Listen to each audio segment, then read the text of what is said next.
दोस्तों, रामायण की कथाएं तो हमने बचपन से सुनी हैं, है ना? लेकिन आज के इस विश्लेषण में हम जिस घटना पर बात करने वाले हैं, वो लंका युद्ध के बिल्कुल अंतिम और सबसे तनावपूर्ण चरण की कहानी है। एक ऐसी रोंगटे खड़े कर देने वाली घटना जो दिखाती है कि जब सारी उम्मीदें खत्म हो जाती हैं, तब क्या चमत्कार होता है। तो चलिए इस महाकाव्य के सबसे रहस्यमयी और रोमांचक अध्याय को गहराई से समझते हैं। तो शुरुआत करते हैं हमारे पहले खंड से, लंका का भयंकर युद्ध। जरा उस खौफनाक मंजर की कल्पना कीजिए। रात का समय है, आसमान काले तूफानी बादलों से घिरा है और पृष्ठभूमि में पूरी लंका धू धू कर जल रही है। चारों तरफ सिर्फ आग की लपटें, दम घुटने वाला धुआं और हथियारों के टकराने की गर्जना है। नीले और नारंगी रंग की उस भयानक और सिनेमैटिक रोशनी में हर कोई थका हुआ था, लेकिन युद्ध रुकने का नाम ही नहीं ले रहा था। और यहीं से शुरू होता है हमारा दूसरा अध्याय, अहिरावण का मायावी छल। इस महाविनाश के बीच अपनी हार को सामने देख रावण बुरी तरह हताश हो गया था, और तब उसने किसे पुकारा? अपने सबसे खतरनाक सहयोगी को, अहिरावण। अब ये अहिरावण कोई साधारण राक्षस नहीं था, वो पाताल लोक का राजा था, अंधेरी दुनिया का स्वामी। सबसे डराने वाली बात तो ये थी कि उसका काला जादू इतना शक्तिशाली था कि स्वयं बड़े बड़े देवता भी उसके नाम से कांपते थे। रात के उस घने तूफानी अंधेरे का फायदा उठाते हुए अहिरावण ने अपना छल शुरू किया। युद्ध के मैदान में हर कोई गहरी नींद में था।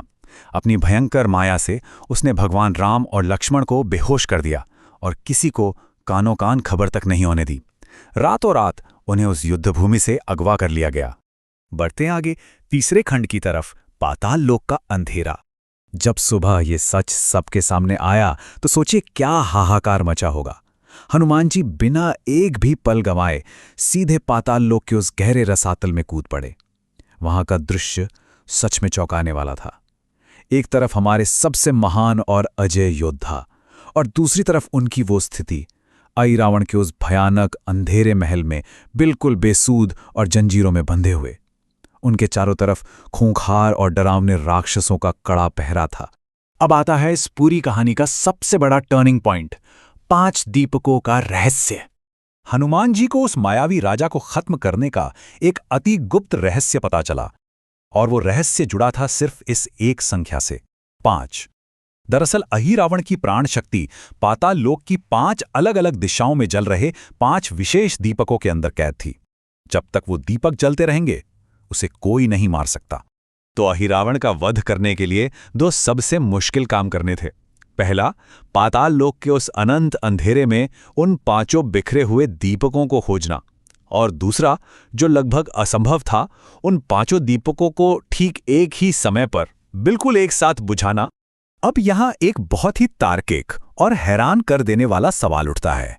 आप ही सोचिए, पाताल लोक के उस घुप अंधेरे में कोई एक व्यक्ति 5 अलग अलग दिशाओं में रखे दीपकों को ठीक एक ही सेकंड में एक साथ कैसे बुझा सकता है?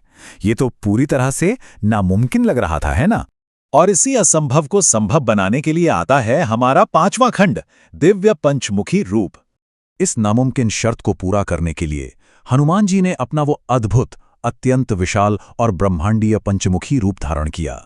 पाताल लोक के उस अंधेरे में अचानक एक ऐसी अंधी कर देने वाली तेज दिव्य रोशनी फैली कि क्या बताएं। ये रूप इतना विशाल था कि उसके तेज से पूरा पाताल लोक और वहां मौजूद सारे खूंखार राक्षस बुरी तरह थरथर कांपने लगे।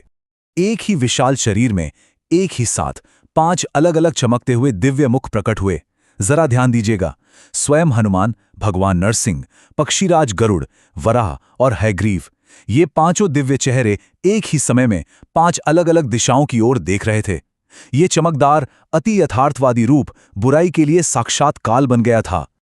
एक गहरी सांस और 5 दिशाएं। उन 5 दिव्य मुखों ने एक साथ अपनी पूरी ब्रह्मांडीय शक्ति के साथ फूंक मारी, और पलक झपकते ही वे 5 दीपक एक ही क्षण में हमेशा हमेशा के लिए बुझ गए। और जैसे ही वे 5 दीपक एक साथ बुझे, उसका असर तुरंत सामने आया। उसी सेकंड अहिरावण की सारी काली शक्तियां और उसका मायाजाल ताश के पत्तों की तरह ढह गया। उसके पास बचने का कोई रास्ता नहीं था, और हनुमान जी ने पल भर में उस मायावी राक्षस राजा का हमेशा के लिए अंत कर दिया। तो इस पूरी घटना से हम क्या सीखते हैं? चलिए देखते हैं हमारे अंतिम खंड में, भक्ति की परम शक्ति। अहिरावण के अंत के साथ ही पाताल लोक का वो खौफनाक सपना भी टूट गया। हनुमान जी ने अत्यंत राहत और प्रेम के साथ भगवान राम और लक्ष्मण को उस मायावी रसातल से बिल्कुल सुरक्षित बाहर निकाल लिया। इस पूरे विश्लेषण से एक बहुत ही गहरी और खूबसूरत बात निकलकर सामने आती है। एक सच्चे भक्त की शक्ति स्वयं देवताओं से भी बड़ी हो सकती है। अहिरावण का जादू इतना खौफनाक था कि देवता भी हार मान चुके थे, लेकिन हनुमान जी की असीम और सच्ची भक्ति के सामने दुनिया का सबसे बड़ा काला जादू भी टिक नहीं सका। उस दिन पूरी दुनिया ने ये देखा कि जब भक्ति और समर्पण सच्चा हो तो कोई भी बाधा, चाहे वो पाताल लोक का सबसे घना अंधेरा ही क्यों ना हो, आपको रोक नहीं सकती। क्या आज के इस आधुनिक युग में भी ऐसी निस्वार्थ भक्ति और समर्पण से बड़ी कोई शक्ति हो सकती है? इसी विचार के साथ हम आज का ये विश्लेषण यहीं समाप्त करते हैं। जय पंचमुखी हनुमान, जय श्री राम।